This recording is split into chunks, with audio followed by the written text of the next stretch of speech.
Two major pieces of breaking news here, both in the crucial swing state of Pennsylvania.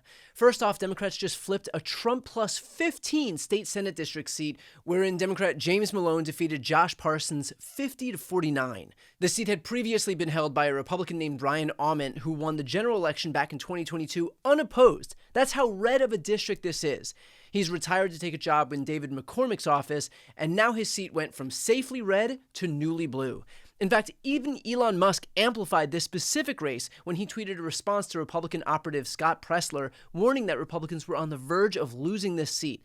And yet still the amplification wasn't enough to stop the flip from taking place. Now, Republicans still control the state Senate, but the margin is shrinking. With this new pickup, the margin goes from 22-28 Republican control to 23-27 Republican control, meaning that in this upcoming election cycle, Democrats have the opportunity to flip the entire chamber by flipping just two more seats, because then it would be a 25-25 tie, and the lieutenant governor, a Democrat, Michael Stack, would serve as the tie-breaking vote. Which brings us to the second piece of breaking news here, and that has to do with the other chamber in the Pennsylvania legislature. Prior to tonight, the state house was tied 101-101, but voters in Pennsylvania's 35th state house district just elected a Democrat to the seat, meaning Democrats take the majority in the chamber 102-101.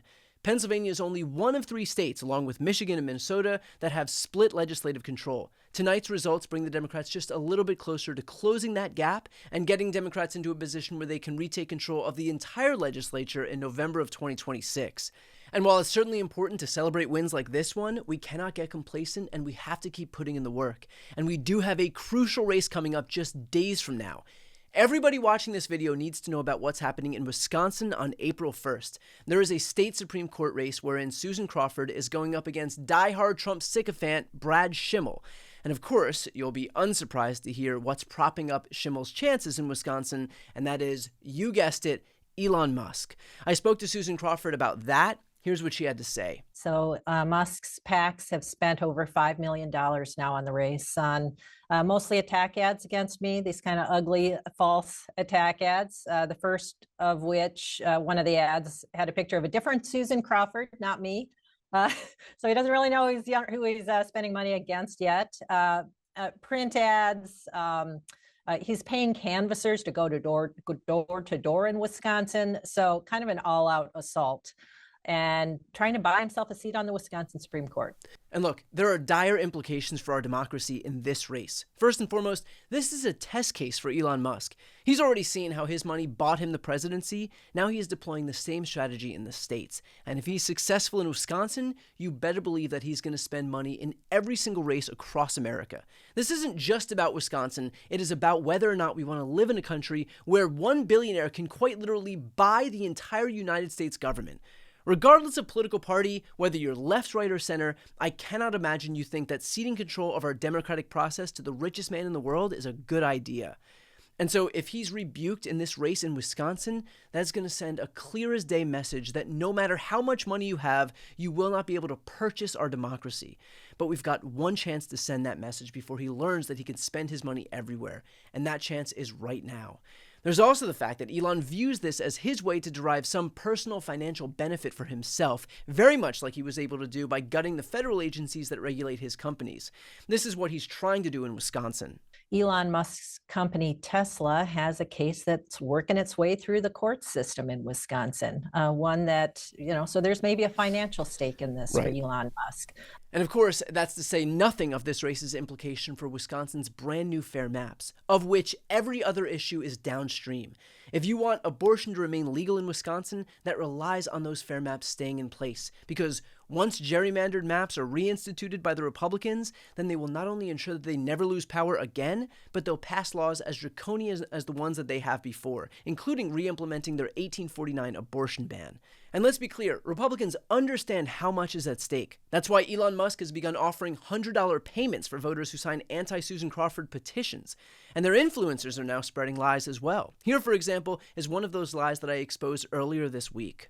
You want some clear as day proof that a Republican activist just got caught lying online? Here's a tweet by Republican activist Scott Pressler, who goes by The Persistence. He wrote, "Caught on camera, a Susan Crawford supporter was caught on a Ring doorbell, smoking, cursing, and looking for a deceased voter in Wisconsin. She said, 'Is she voting for the nice lady or the devil? Is this really the best Democrats have to offer? I hope this goes viral.'" Well, I hope this goes viral too, because what you didn't take into account is that this wasn't a Democratic door knocker, it was a Republican door knocker. And the way you know that is by looking at the papers that she was holding. This right here is a screenshot of the materials that she was handing out. Look familiar? And if you look here, this is a clearer version of exactly the same document. It is a pro-Trump flyer. If you look at the back, which you can see here in the video, well, a closer iteration of this shows clear as day that this is anti-Susan Crawford material. So either this Democratic door knocker was handing out anti-Susan Crawford material, or Scott Pressler and Republicans just got caught lying yet again. Take all the time you need with that one. And in the meantime, make sure to vote for Susan Crawford if you live in Wisconsin or know someone who lives in Wisconsin on April 1st for the Supreme Court election. And that's not the only lie that Republicans have been telling. Here again is Susan Crawford exposing some herself.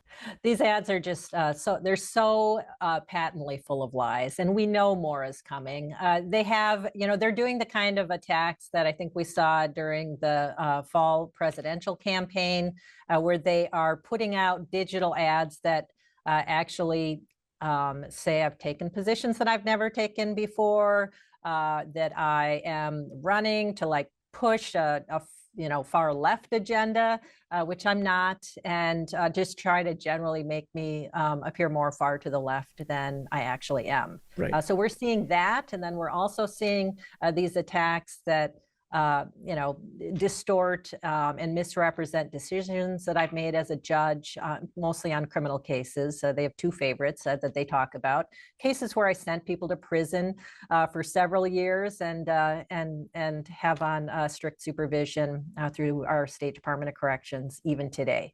So they are trying to scare people and also trying to lie to people and misrepresent who I am. So while what happened in Pennsylvania tonight is objectively good news, there's still so much more work to do to fix what went wrong in this past election cycle. The good news is that Democrats are fired up, paying attention, and at least so far, voting.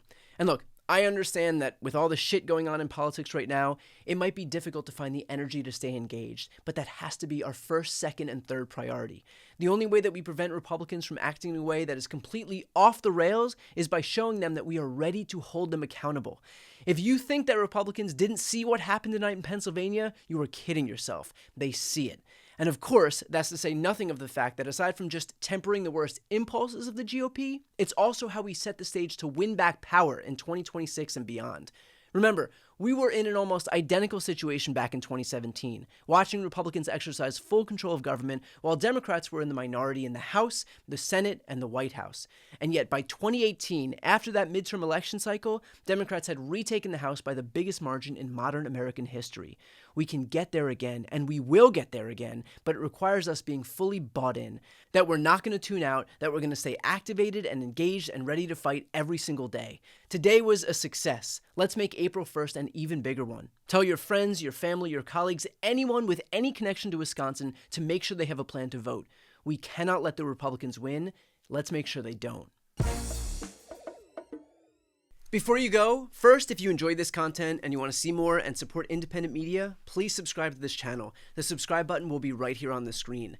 But second, the reality is that we're now in a political environment where this administration can lean on any of the social media platforms to suppress certain voices if they don't like critical coverage. That means my longevity here is in the hands of a few tech billionaires who are already making it clear that they're willing to cater to this White House.